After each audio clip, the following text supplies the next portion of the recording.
এবার ইসরায়েলে ভয়াবহ ক্ষেপণাস্ত্র হামলা চালিয়েছে হুতি বিদ্রোহীরা। আরো বিস্তারিত জানিয়ে দিব। এদিকে গাজায় আবারও স্থল অভিযান শুরু করেছে ইসরায়েল। এবার ইয়েমেনে ইঙ্গো মার্কিন বাহিনীর নতুন হামলা, যুদ্ধ আরো বিস্তৃত হওয়ার আশঙ্কা। এদিকে ইউক্রেনে বিদেশি সেনা পাঠানোর জন্য মিত্রদের চাপ প্রয়োগ জেলেনস্কির। আরো জানিয়ে দিব। এবার গাজায় ৪৮ ঘন্টায় ৯৭০ জনকে হত্যা করেছে ইসরায়েল। এদিকে ইউক্রেনের পরমাণু বিদ্যুৎ কেন্দ্রের মালিকানা নিতে পারে যুক্তরাষ্ট্র। এবার ইয়েমেনে মার্কিন বাহিনীর ফের অতর্কিত হামলা, নিহত অন্তত ১৬ জন। এবং সর্বশেষে জানিয়ে দিব। এদিকে পরমাণু চুক্তির জন্য ইরানকে আলটিমেটাম দিলেন ট্রাম্প। শুনছিলেন সংবাদ শিরোনাম, এখন বিস্তারিত। তবে তার আগে অনুরোধ থাকবে এই ভিডিওতে একটি লাইক দিন এবং কমেন্টস করে জানিয়ে দিন আপনি কোন জেলা থেকে বা কোথায় থেকে আমাদের সাথে যুক্ত রয়েছেন, এবং সংবাদের সর্বশেষ গুরুত্বপূর্ণ আপডেট পেতে চ্যানেলটি সাবস্ক্রাইব করে আমাদের সঙ্গেই থাকুন।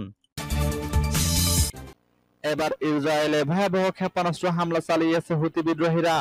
ইসরায়েলে ক্ষেপণাস্ত্র হামলা চালিয়েছে ইয়েমেনের সশস্ত্র গোষ্ঠী হুতি, তবে নির্দিষ্ট লক্ষ্যে তা আঘাত হানতে সক্ষম হয়নি বলে দাবি করেছে ইসরায়েলি কর্তৃপক্ষ। জানা গেছে, ইসরায়েলের বেন গুরিয়ন আন্তর্জাতিক বিমানবন্দর লক্ষ্য করে ক্ষেপণাস্ত্র হামলার দাবি করেছে ইরান সমর্থিত হুতি বিদ্রোহীরা। আর ইসরায়েল প্রতিরক্ষা বাহিনী দাবি করেছে তারা বৃহস্পতিবার ইয়েমেন থেকে ছোড়া একটি ক্ষেপণাস্ত্র প্রতিহত করেছে। সেটি ইসরায়েলি ভূখণ্ডে প্রবেশের আগে প্রতিহত করা সম্ভব হয়েছে বলে জানিয়েছে আইডিএফ।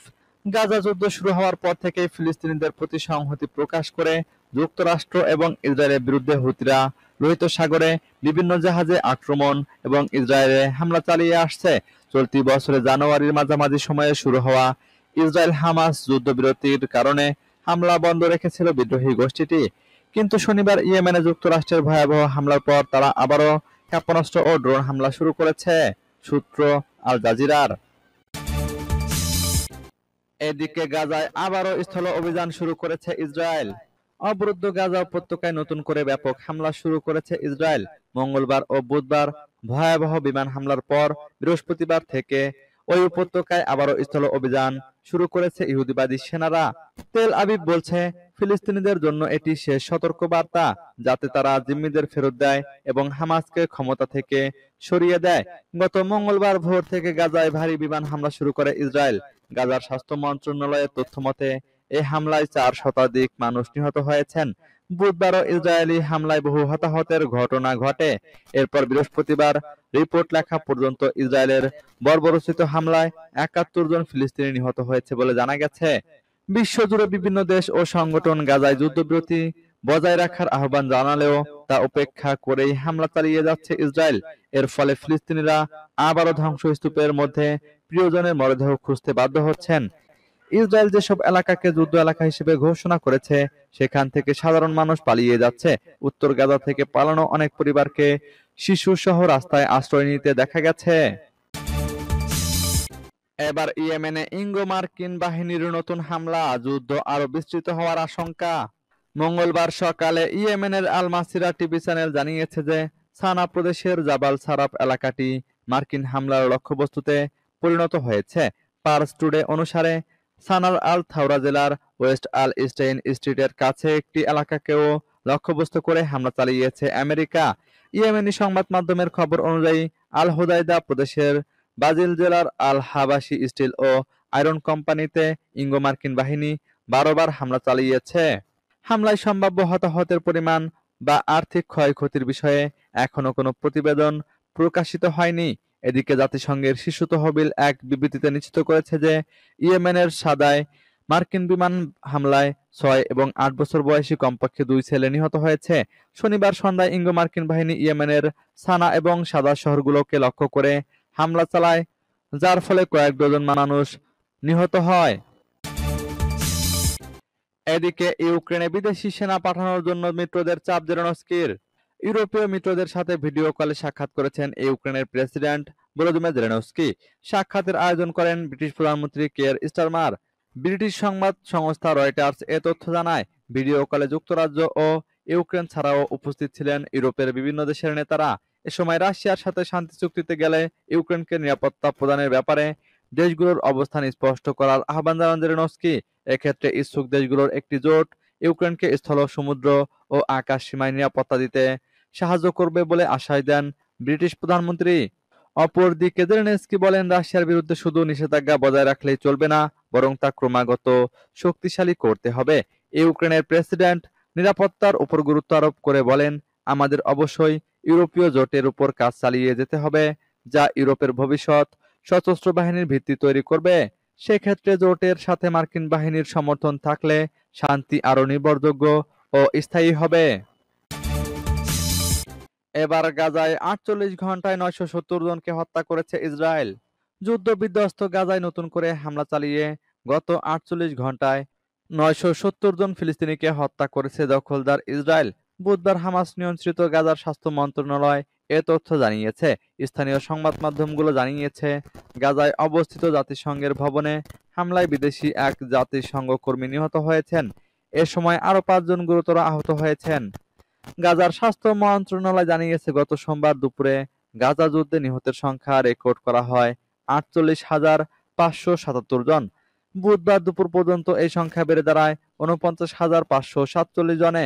বুধবার প্রকাশিত এএফপি টিভির ফুটেজে দেখা যায়, জাতিসংঘের যানবাহন এবং একটি অ্যাম্বুলেন্সে করে ৩ জনকে আল আকসা হাসপাতালে নিয়ে যাওয়া হচ্ছে।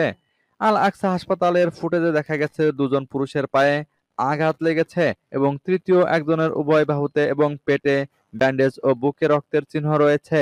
আহতদের মধ্যে ২ জনের পরনে বুলেট প্রুফ জ্যাকেট ছিল, একজনের পরনে ছিল জাতিসংঘের মাইন অ্যাকশন সার্ভিস এর টি-শার্ট।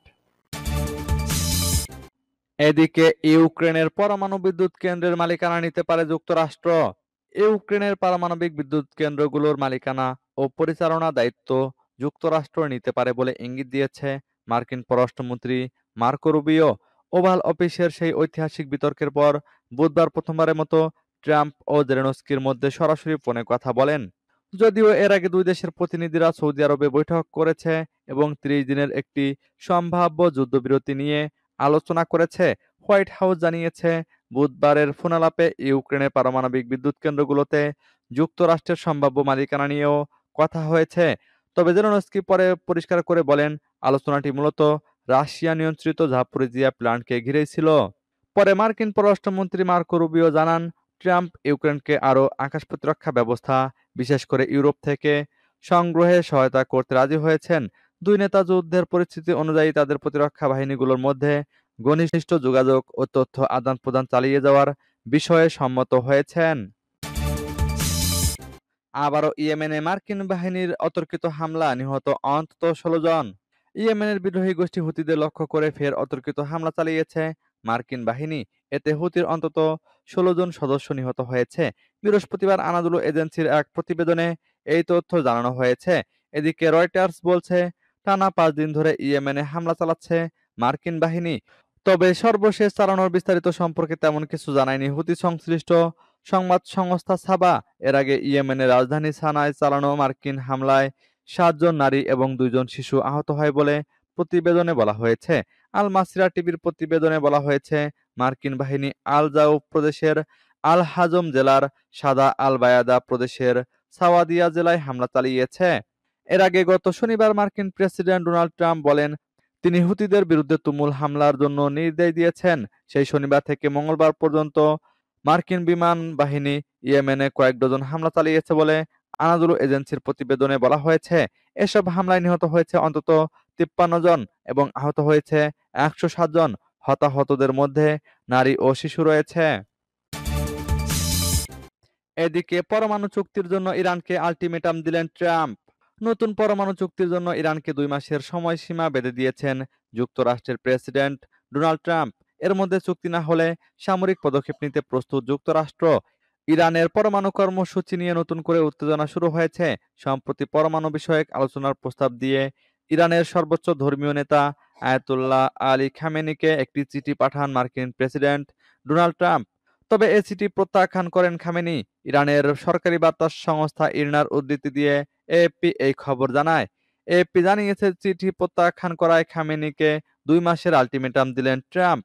এক্সিউজ জানায়, 2 মাসের মধ্যে নতুন পারমাণবিক চুক্তি না হলে তেহরানের পারমাণবিক অবকাঠামোতে সামরিক হামলা চালানোর হুঁশিয়ারি দিয়েছেন ট্রাম্প। এই পদক্ষেপের লক্ষ্য ইরানকে চাপ প্রয়োগ করা এবং পারমাণবিক কার্যক্রম পুরোপুরি বন্ধ করা বলে জানিয়েছে গণমাধ্যমটি। এদিকে ইরিনা আরও জানিয়েছে, ট্রাম্পের সাম্প্রতিক হুমকি পারমাণবিক অস্ত্র উৎপাদনের পক্ষে ইরানের জনগণের মাঝে ব্যাপক সমর্থন দেখা গেছে। ইরান তার আনুষ্ঠানিক অবস্থান পুনর্ব্যক্ত করে বলেছে, তারা কখনো পারমাণবিক বোমা তৈরির উদ্যোগ নেয়নি। তবে ট্রাম্পের কঠোর মনোভাবের কারণে দেশটির কিছু কট্টরপন্থী নেতা আত্মরক্ষায় পারমাণবিক বোমা তৈরির পক্ষে অবস্থান নিচ্ছেন বলে জানায় গণমাধ্যমটি।